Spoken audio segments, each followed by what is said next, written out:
Hi, I'm Stephanie. And I'm Katie. And this is the Reading Nook Magic podcast. This is our Onyx Storm episode, and we've been so excited to talk about it.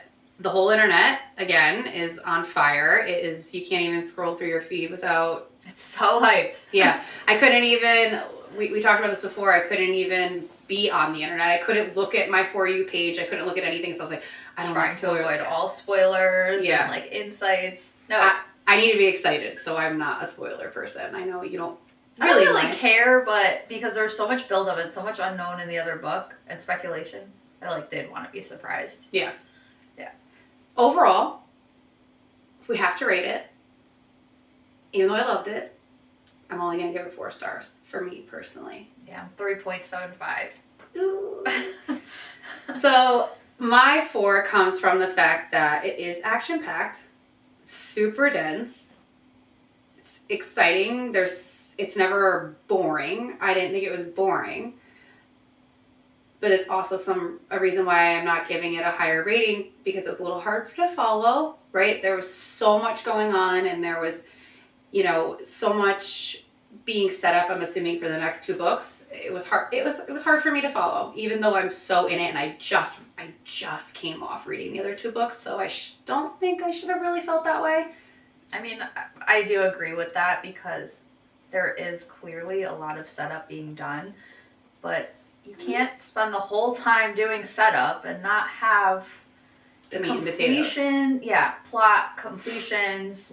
You can't not give us any answers to the questions that were posed in the book before, and it was just so messy and all of these things, and I don't know. So I just didn't love it, but right. Yeah. But I mean, it's another book that after being, what has it been out, 2 weeks?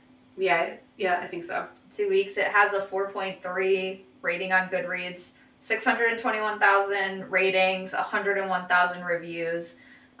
It's everywhere. Yeah, I think she sold 2.7 million copies of it that first week, which is just insane. I mean, having all 3 books on the New York Times bestseller. Yeah, I mean, listen, kudos to you, Rebecca. That's doing it. That's the dream, right? It's incredible. I mean, sell books. Whether we like every single thing or not is irrelevant. People are reading it. We're talking about it. And overall enjoying connecting over it. I've seen this is the premise and foundation of our podcast. This is where we started. So thank you, Rebecca. Yes, we enjoy the world you've created. Yeah. I like it. The ending was a little abrupt. We could get into that a little bit more later. But one thing, again, we'll get into it a little bit more as well, that I loved was feeling like I knew the secondary characters a little bit more. And loving Ridoc, loving Aaric, starting to see Cat as a little bit more of a full character. So, that was fun. I agree with that sentence. The just devil's advocate is all the other characters that you're like, who is this? Who are, what is happening? Where did these people come from? They were they were brought into the book they've already been talked about. Except for, hi, I'm Llewellyn. Who the fuck is Llewellyn? Can anyone answer that question? Help. It's a place and a person. It is. I'm just glad we watching the internet talk about it and feeling almost a little silly that I'm reading this not only to enjoy it, but with an intention, and I'm still missing stuff. It was a little validating to be like, okay, at least we're not alone. Other people have the same questions. I was like, whew, it's not just me. Yeah. Imagine it was. But I think I need to reread this. I'm missing something. I think I do need to reread it, for sure. Well, definitely, since we have to wait how long for the next book to come out. You didn't even start writing it yet. I don't know. I don't know that my heart can take an unfinished series anymore. I'm good with not doing that for a little bit. It's because it's so long waiting for these books. My mom actually, she won't read some of the books that I'm reading. We go back and forth, and she won't even consider it if it's not a finished series. She's like, no, I'm not waiting. I need to know what happens. And I get it now. There's quite a few people that I've spoken to in the past week alone that have said, I can't because it's not done.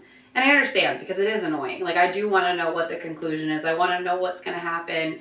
But I love rereading books because I love the books. Not because you have to remember and I have to wait so long because now I need to know what the ending is. Mm-hmm. You know? I don't know. I had no idea this was 5. That keeps happening. That we don't know there's going to be so many books in the series when we start. We're like, this is just 3 books, and it's 11 or whatever. So, you know, I blame the publishing industry a little bit for that because, like anything, money makes the world go round, and it's fine. But, you know, especially when you are a little nerd and this is what you do for fun, it's like, oh, I want to know what happens. Yeah. I guess, like, the fear, too, is, I mean, I don't know that we won't love these books in 5 years, but what if that's not the genre we like anymore? Mm. And then, like, yeah, because this obviously is a wave. Like, it's a very popular community. It's coming out. But, like, what if in 5 years they stop writing because it's not a thing anymore? And then we never know. I think there's enough people that have this sentiment that, like, there'll be an audience for it, I think. So we could go back to the secondary characters that you're talking about, right? The love Ridoc. Love Ridoc. Like, we were talking about that. Funny. Like, we need some Ridoc in real life.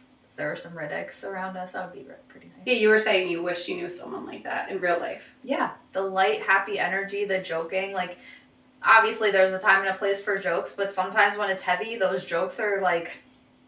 I mean, I almost think he doesn't say it at the right time, but it still helps. It's like the perfect... Maybe not, you know, let's imagine we're his mom. Is that the right time to make that joke, son? Probably not. Yeah. But it was like the perfect comedic relief. And it was so funny when I had no idea what was going on when his dragon they were arguing, right? And she's like, oh, that's like, I don't understand everyone's relationships with their dragon. And Tarn's like, you're not supposed to. But Ridoc and his dragon were like actually... like equally, like joking, fighting, right? So, okay, Ridoc, the part where him and his dragon are like pranking each other, and he said he put the itchy stuff in between his scales, yeah. And then he had to jump into the water and fully submerge himself just to get it off, and I was like, what? Like, that is hilarious to me. Not that they're so bonded to their dragons, and they're obviously close, and we see that with Andarna and Tarn and Violet, but I don't know. I have a dog. I don't know if I can't ever imagine that dynamic to be like messing with your dog, making him itchy, and then like your dog, not that your dragons are your dogs, but like, you know what I'm saying? Like just that dynamic. It's just... Because you're going to offend the dragon community. I'm really sorry if I'm offending you. I think that, it's not for you to understand. Right. Because, like, that's not the dynamic. It's his dynamic with his dragon and the reason his dragon chose him. Like, they obviously bonded for their own reasons. And it's even better that that's why they bonded, or a part of why they bonded. Right. I love that. I love everything about Aaric in this book. I think it is also equally absolutely hilarious that he lets Dane stumble through. Like, Dane's stumbling through so hard, working so hard to speak these languages, and he just sits there quietly sipping his tea, letting him stumble. You have it? Yeah. I don't know if I have that one that you're, because they say, you're rather quiet for someone who seems to know so much, and he says, I prefer keeping my mouth shut until I understand the rules of whatever game is aiming for my throat. Helps me judge the character and the acumen of my opponent. And he looks at them in turn. Honestly, I find you lacking, and I'm not sure I want you for an ally. You have no army. You're stingy with the very thing that should be free. To all, knowledge. I just thought, like, to be observant and watch your opponent. And, that's like, you. You don't need to... Yeah, you just don't need to always put it all out there. You know? Genius. Like, fell in love with him there, too. Like, it's like, yes. Yeah, so not only was it funny that he watched Xaden stumble, but he was also a badass, right? Mm-hmm. He clearly knows way more than we even know he knows yet, right? Violet's like, what else does he know that he's not talking to me about? And not in a bad way, just like, shit, Aaric, like you're obviously you're in the know, you're the king's son. Yeah. But it's pretty cool. And at the end, I'm going to sound a little ignorant because I didn't write this down, but they fly away, something's going on, he tells her some premonition stuff. I mean, the end of this book, the last 100 pages are like a tornado, pun intended, of like everything going on. But yeah, he's a badass. And then he goes so she doesn't have to deal with his brother, and he stands up to him, and he stands up to Xaden. I just like all around Aaric is like my dude. Yeah. I fuck with Aaric. You know? What's the zaddy version for Aaric? Ricky. He's your Ricky. No, I really like him. I think he's going to be a huge, huge part of the story going forward. I think he's way more involved in whatever is going to happen. You know, I had some theories going into this book. I thought that Xaden and Violet were going to not be together already. I definitely probably would have put a little bit of money on that. I know you mentioned maybe Dane could be revived. Back in, yeah. I thought Halden, every time, was going to be Halden. I can't pronounce anything. Holland? So yeah. Anyway, so she was doing the code for her dad, like the notebook, and it had the code, and it was 6-letter word for your first love, and at that point, I actually realized it was him, and you know me, I was like, yeah, you're so smart. But then it wasn't him, it was her mom's dragon, but I thought he was going to come in and kind of steal her back. Because he does apologize. I appreciated his apology. It seemed genuine. At what point did you think he was going to steal her back? Like when I realized it was her first love. When I made that connection, I was like, ooh, he's coming. Because Xaden's going bad, and we all know that she has this, you know, love for him. But this is also in the beginning of the story where, like, I wasn't sure she was fully committed to Xaden yet, because the whole last book, it seemed like she was going to be done. She talked about leaving someone she loved, and so I wasn't sure. Mm-hmm. I don't know. I mean, it turns out he maybe is just annoying, but he really challenges Xaden. I really appreciate that, because not a lot of people do. Him and his brother are pretty much the only ones. Even Dane doesn't ever really challenge Xaden. He doesn't, you know what I mean? Everyone kind of gives him his space and is a little scared of him, rightfully so, but not those two. He needs that. You need that, like, challenge to him. Seeing the jealousy was kind of fun. Then did you want to talk about Cat? Cat. So I enjoyed seeing Cat as more of a full character, in that she started to have a love interest. I liked that Violet caught her in an intimate moment walking hand in hand on the beach. I feel bad that the second that development happens, she loses Traeger, and it was sad. But I think that, you know, maybe wouldn't have been as sad for her if we didn't see that softness, that she let go of the Xaden thing. She started to appreciate Violet. She even at one point says, it's moments like these, or it's that I understand why he chose you now, right? Yeah. So yeah, when they were meeting at, was it the one with the triumvirate? I don't know how to say that word. So this I tapped. Kat says, for God's sake, I said yes. He said no. He met Violet, and now they're them. They happen to be two of the most powerful riders on the continent, so in that way, his alliance with her is perhaps wiser. Like, yeah, she comes to terms with it. Yeah, lets it go, finally. I mean, I get why she didn't, especially when you're born into royalty and you have, like, this, whatever, you know, being born into royalty, I can really relate. No, but... I get it. But, you know, this sense of doing what you're meant to do. I think a sense of pride, honor, making a difference in the way that you're supposed to. People were bred throughout all of human history to, like, have their role and meet it. Think that we're going to see Dane and Sloane together in the next book. There's a lot of things for them. Yeah. A lot of even dancing. related to their signets. Like, at one point, like, she says to Dane, like, how powerful he is. So I think there's more to that. And I did see some things where they tied together the signets and how they could really be powerful if you use the two together. Okay. But obviously I don't have enough information on that because it's over. But I mean, she's a cool character, actually. I kind of relate to her personally, like in my personality, maybe more than the rest of them. She comes in hot, right? I hate you, Violet. You killed my brother. Ah, you know what I mean? Like, not even concerned with the fact that she can't take on any of these people. I'm just ready to fight. Like, I can relate to that spiciness in her, you know? And then she grows on her, and now she's fighting Dane. She doesn't like authority. She doesn't like being told what to do. Like, I also like that she's a little afraid of her own power. Like, she's not using it to her advantage. Like, she wants to keep it in control. Good character.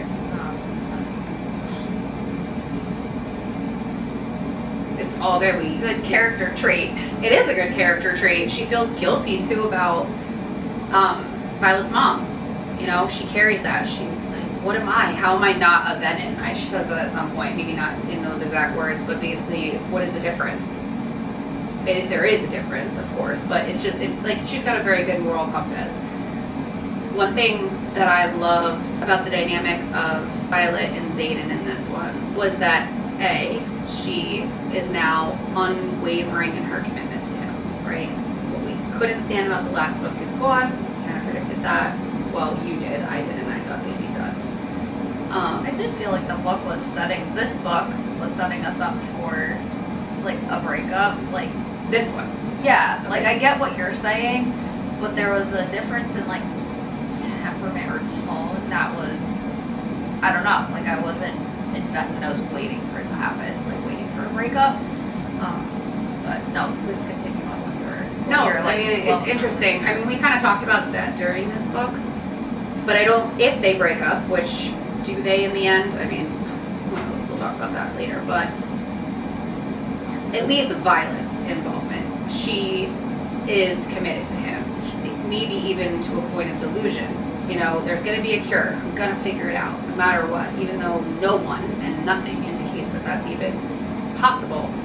Her idea that the Aarics can do it is really just a hunch that she holds on to for dear life because she wants to save him. You know, that's my Xaden. He's not a soulless creature. She says so many things throughout the book, and everyone else is contrary to that in the opinion. But I do appreciate that she doesn't fight her love for him. I just appreciate that because it really irritated me the first time around. Because if you really love someone and you know they're a jerk to start, I don't know. I just appreciated it. I don't know. I like that. I respectfully disagree. I mean, yes, they were unwavering, but I was equally annoyed with the interactions. Like I was the last book. Like, Equally. yeah, because once again, every time they came together, it was him being afraid to lose control in literally every interaction. So then that's all it was. So it was not fun reading about them for me. Well, I did mention that I felt there could have been I didn't mention here, but I mentioned to you while we were reading that there could have been another level unlocked in their relationship. Yeah, she's committed now, and we know he loves her more than anything. It's amazing. But you're right, it only went so far with them. We didn't get that extra level of intimacy. We didn't see those letters being written. We didn't. It was still just sex. Like, it was like, can we have sex? No, we can't. I'm gonna lose control. Every interaction. Right? That never dove deeper. Yeah. Just became annoying to read about. I do love that she won't change herself for him, right? There's a lot of talk about power and what you have to do for power. I actually can't now remember who told her that, you know, you should let him, whatever, told her how she should interact with Xaden. And she's like, and then he told her what to do at some point, and then there's a quote in here where she said, you've never had a problem with my autonomy before, right? Like, you've never tried to control me before. So I'm not going to change who the woman you fell in love with is. I appreciated that. I appreciated her stand. Like, this is who you fell in love with, so regardless of everything that's going on, you need to love me. And he's a bit of a hypocrite in this book, too. There's a point where she says, you know, which is it, Xaden? Am I the person that needs to know what your shadow looks like to kill you? Or am I someone that needs to stay away from you? Like, you can't have it both ways, like, right? I get he's conflicted, but I agree. I just, like, Violet really grew on me in this book. The things I liked about her in Fourth Wing kind of resurfaced. Yeah, taking control of the squad and going to the islands and doing what she needed to do and going against even the irony that they have classes and still go to school, she still disregarded orders to like do what she had to do for Andarna and like that goal of hers. And everyone like loved her enough and supported her that they just followed her without question. Yeah, and she's a leader. And I think we'll see more of her being a leader because there's some conflict there where I believe she's talking to Xaden and she's saying she doesn't want to make the choice. And he said, you know, you bonded with a general among dragons. So whether you like it or not, either you're going to go with Tarn willingly or he's going to drag you with him. You are a leader. Yeah. So you need to accept that and you need to step into that role. One way or another. Yeah. Let's talk about theories of what we think is going to happen, but one way or another, she'll be a leader. And Violet, you grew on me. I'm sorry we hated on you so much. And yeah, She deserved it. she was annoying, but I like her now. What's your opinion on Theophany? I wish we got more of her. I feel like it's an unfinished storyline. You know, you spent all this time making her this villain, this thing that's always there, and this thing that's chasing her, this conflict that needs to be resolved. You know, what information does she have that, you know, I have all the information that you needed. She says that to Violet, you know. And then all of a sudden they're confronted and she's gone and she's just no longer an issue. I mean, the venom in themselves are an issue, but she's gone. Yeah. I don't know. Yeah, there was that's the annoying part, right? There was so much buildup with her, and I actually liked her. Mhm. When I saw her come in, she was intelligent, and I kind of liked her too, which is weird. yeah, Which gets me down the rabbit hole of my theories. well, yeah. I mean, there was so much buildup, and I wanted to know more. Like, are they related? Mhm. She says our paths are too intertwined. They're so intertwined. The silver hair. A lot of questions I had about that. Is Violet adopted? Is it her mom or is it her sister? Is her hair just silver because they started her dedication and she didn't finish it? I don't know. The dedication to the gods, you I know, understand. Yeah. to be a servant to them, I suppose, sort of like a baptism without your permission. But then you're like, Yeah. to serve him forever. Yeah, I don't know. I didn't understand what any of that meant. I felt very lost for that. Right, and then I also got confused because on that island, there was all these blue robes and they all had white hair there too. But they also talk about on one of the other ones, I don't think it was the same island, but maybe it was, where there's a concoction To make, for and they that to asked her. happen. Yeah. She does that, so I don't know hers is hereditary. Yeah. Is it hereditary or is it because she was dedicated? Is it magic? Yeah. Well, I mean, I'm assuming we'll find out at some point. I also want to know why her and Tarn and Andarna could talk, right, when no one else could. Where was that magic coming from? So many things. Her, Tarn, and Andarna were the only ones that could talk. And at the end, the bond is severed between Andarna and her. It is severed. Andarna can break bonds. We know that now. The Irids can break it. I don't know if the other dragons can, but we know she can, right? So the bond is broken. Yet she still has her signet that is from Andarna. That makes no sense to me. There's got to be more to that. We were talking about this earlier. Is that... Okay, let's get into our crazy theories. We're gonna spitfire here. Is that because Violet is already becoming independent? Unknowingly channeling. Yes. Yeah, my question there is, can you unknowingly channel, though? Why aren't her eyes red? Like, Well, Xaden unknowingly channels when he loses control. I know, but he has the signs. His eyes. Is she immune to the signs because of her hair? I mean, no, because Theophany has it. I don't know. But is she just only taking a little bit? Enough? Like, she didn't have all her powers when she could communicate with them. She could just communicate. Yeah. And make a little bit of her lightning or whatever in the background, right? She didn't have full control. So maybe she's like microdosing. Just enough. I mean, right? Yeah. Something like that. Xaden's mom coming out of nowhere was a bit of a plot twist that caught me off guard, which I love. I was like, what? What? Yeah, he had some mommy issues, felt abandoned. Serious mommy issues. I actually felt really bad for him. And that he still has his blanket in the armoire in the top shelf. Violet talks about that from his mom. But then he doesn't want to talk to her, rightfully so, because it's so painful. I was a little relieved to find out that she had nothing to do with trying to kill him. Yeah. Because if that, I was like, oh, that's a little bit too heavy for me. Side note, those islands, evil. All of them. What a scary place to live. Oh, speaking of the islands. Okay, Traeger getting shot with the arrow. They all have to say thank you. Violet says, I just lost another part of my humanity. That also leads me to believe something with the venom, right? Or is it setting her up to be able to be, I don't know. Like, that was a lot for me. I think we're going to see that those gifts are important. They have to mean something. The kitten, though, I don't know, broccoli, I'm not really sure. Is that just comedic relief? Yeah. Yeah. I just don't know. Are things going to get answered? You know, like, I feel like there was a lot of buildup with Brennan and the writer who saved him. And then there was nothing. No talk about that. There was a lot of speculation about Brennan from the other book. Right. And like, I mean, there's 2 more books. here. So I know.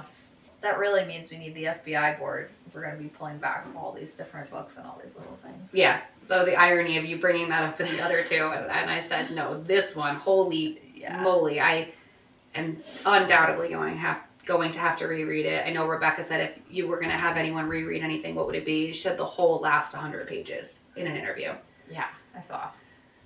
I almost reread it for this, but I'm like, I'm already in another world. I can't right now. But it was a lot. And that's really where the majority of my not giving it a higher rating is it was just so much. And I feel like we just got left in the middle of the story. I know that when you have to continue on to the next book, there has to be some cliffhangers. Obviously, there's more to the story. Yeah, I think it was just inauthentic cliffhangers. Like, there was no authenticity to... It just felt too forced. Mm-hmm. Too much. A little too much. Like, we're stopping it right Not now. enough substance. Chop. Yeah, ending was... So the ending gave me Twilight vibes. And New Moon, when Edward just leaves in the woods, it's admirable, right? She almost dies. Whatever. The moment, right? It's abrupt. It's meaningful. It's impactful in that it happens abruptly, right? That's intentional. That was good. But that the whole book ended right then was a little too much for me. You know, he could leave that abruptly, but like maybe the rest of the story could continue a little bit, and it was just like done. Mm-hmm. I get it. We're gonna buy the book. Like, yeah, I mean, even just talking about it now, it continues. I feel disconnected to it, which kind of sucks because the more we talk about this, and now I have to wait.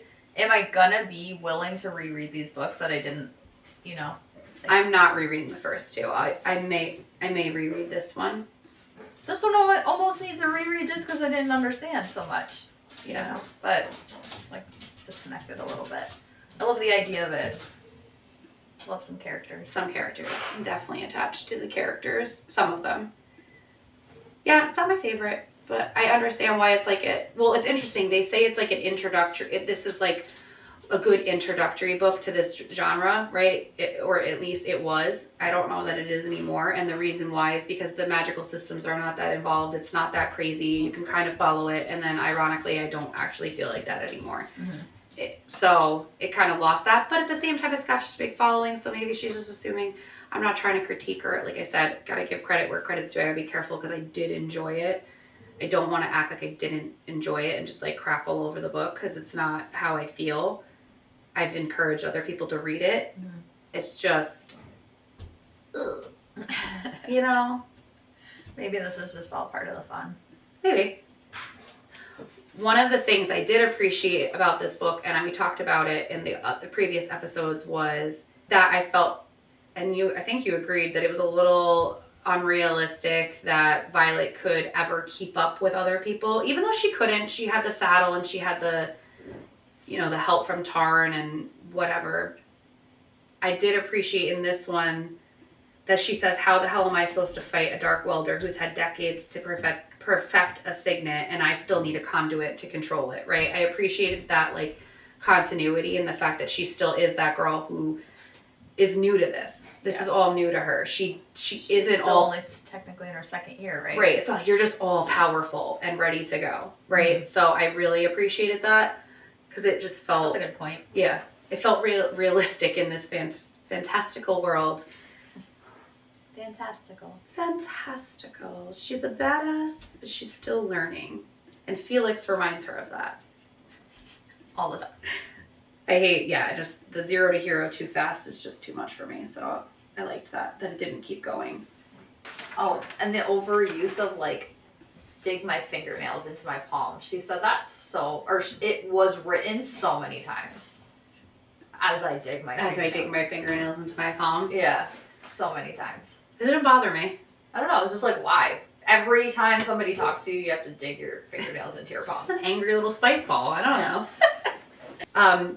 I love the relationship between Mira and Violet and Brennan. I think that's fun. Those scenes where the siblings are all arguing with each other. It reminds me of me and my siblings. We argue a lot, so I can really relate to that. Mm-hmm. Like you're in the middle of a war and you're like arguing with your brother. Like that would be me. Yeah, like agreed, 1,000%. Obviously, Mira and Violet's relationship is super important from the very beginning of Fourth Wing throughout the whole book, and she's so protective. I do like the growth in the character. And it just shows how all of their family does have this immense sense of what's right and ethics and morals. And she even defends Xaden when they're on the islands with the snooty people. You know, she just says, you don't care that Violet is the smartest person in the room, or that Xaden tore apart Basquiat to save her, then returned to a flight for Navarre because it was the right thing to do, or that Cat lives in the most hostile environment possible to help save her kingdom. You don't care that Aaric had to step into the light he hates so much so that we'd have a royal representative, or that Garrett stood by Xaden's side no matter the cost. We've proved our lack of wisdom by coming here in the first place. You were never going to share your knowledge or ally yourself with us. And that was just really empowering to me because she doesn't like Cat and she doesn't like Xaden. And I don't know if she really gives a shit about Aaric or Garrett, but those were all valid points regardless of what a badass and how much she doesn't maybe care for them. Mm-hmm. She cares. Yeah. And I appreciated that because she's so strong. She can still acknowledge what other people are going through, who they are, what strengths they have. She probably should have died. I hate to say that. It was a little unrealistic to have her neck slit to a That was a shock. Like, of all the things in that book, it's like, Mira's gonna die? I didn't want her to die. Let me just say, I would have cried, but that was crazy. I was like, wait, what? That was probably the most emotion-provoking moment in the book. I was like, no! That Traeger dying was that was sad to me. I don't know why I didn't see it coming. Somebody was going to have to. Something was going to happen. I don't know what. I was just hoping one of the Isles had good people. Yeah. But they didn't, so I guess that was naive of me. The theme of magic requiring balance is something that was kind of interesting. That Theophany was the answer to... Oh, Lord. I can't think of her mom's name. Lilith? Yeah. Lilith? Yeah. So then Sloane and Dane and Xaden and the other wielder, and I think that'll be a much bigger theme. There's got to be a balance, right? There's always a balance. So if it's here, it's there. So, you know, there's where my crazy theories get are like, are the Venom really that bad? Or is it like an alien race trying, not that they're aliens, but you know how aliens like wipe out humanity in certain books because humans suck, right? The Urids seem to agree with that. They're ready to let it start fresh. So I'm wondering if the Venom started out as some sort of like cleansing the earth thing. But they're clearly bad. Yeah. Because it takes their soul. But does that mean it started bad, or was the initial impetus of that to cleanse the earth? Yeah, there was some foreshadowing for that, right? That was brought up. Like the attempt the first time around or something. And then I wonder, I'm still not 100% convinced that Xaden and her stay together. I know they just got married. I don't know how important marriage is in this world, but it's either going to be it's either going to be the Venom aren't really bad, and then Violet becomes one, and she's like, thinks she's doing the right thing. I don't think we're going to get like a Daenerys Targaryen turnaround where she just becomes evil and blows up the whole world, but maybe.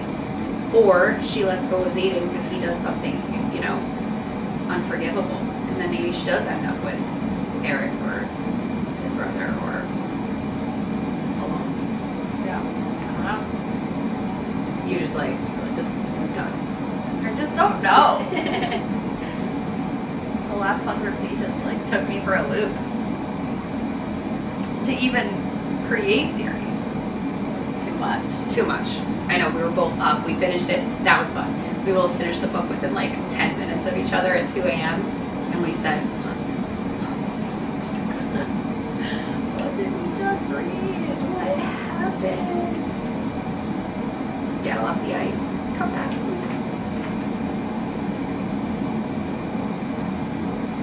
Also, I love Tarn. Tarn. Grumpy old man. That's Rebecca's favorite character. I just watched an interview saying that if she could pick one, it'd be him. Yeah. He's a grumpy old man. A little bit bickering. I want to know more about his relationship with, I know everyone's saying Sigel, but according to the Scottish people, it's Skull. Yeah. I want to like know more about the inner workings of their relationship. Oh, that's what my really first friend. She was. Did you just say farts? I said fart. I said I'm sorry. My belief that she thinks that I think it makes complete sense. Obvious, maybe this is obvious. It was surprising to me that Andarna can break bonds, so Xaden and Sigel broke their bond, and Tarn and Sigel are no longer bonded. That did happen, or that? I think that's a theory. Because how could they be so far away? It's implied that Xaden disappeared and he's gone. They have to be together, right? They can't even go a week. So how could that be? If they didn't break their bond. That'd be really sad. Poor Tarn. It's interesting because they just kept Xaden just kept saying that Sigel wasn't talking to him. I feel like that would be the bond That would break. I thought that too. Especially if the Venin really are as bad as they. If the Venin really are that bad, why wouldn't the dragons unbond with them immediately? Wouldn't that go against what you said, that only the Irids can unbreak bonds? I don't know if it's only them. I don't know if they can. All we know is that bonds can be broken. Yeah. I don't know what needs to be the impetus for that to happen. It just feels. It's funny. Like, I hardly ever hear the word impetus, and you used it twice in like 5 minutes. Really, I love that word. I never hear that in daily conversation. It's a good one. I also use the word peruse a lot. Peruse. Please peruse my notes before we start recording the podcast. So you said the most emotional moment for you was when Mira's throat was slit. For me, the most emotional part was at the very end. And similarly to Kat, I think it was enjoyable to get more of a depth to the character of Imogen. Oh, jeez, every time. And that really evoked emotion when Quinn was dying. And she said, "Don't be scared." She shook her head and forced a smile. "My mom will take care of you, and Katrina too." Her mouth quivers. "She's a little bossy, but she'll be thrilled to have another little sister. I talk about you all the time. They'll know who you are. Don't be scared." And then Quinn replies, "They'll know me," and dies in peace. I'm teary right now. That was super emotive to me. A lot of the book really didn't evoke much emotion for me, so that I really appreciated that. Mm-hmm. Yeah. It was sad. I was thinking about you dying. Thanks. Which is not funny, but I was like, no. So that's pretty much it. We're going to leave the world Rebecca created for us behind for a little while. Please like, subscribe, comment, send us a DM. We will answer. We want to talk. We want to get to know you guys. We want to have the discussion further and hear what you thought. So, yeah. Signing off.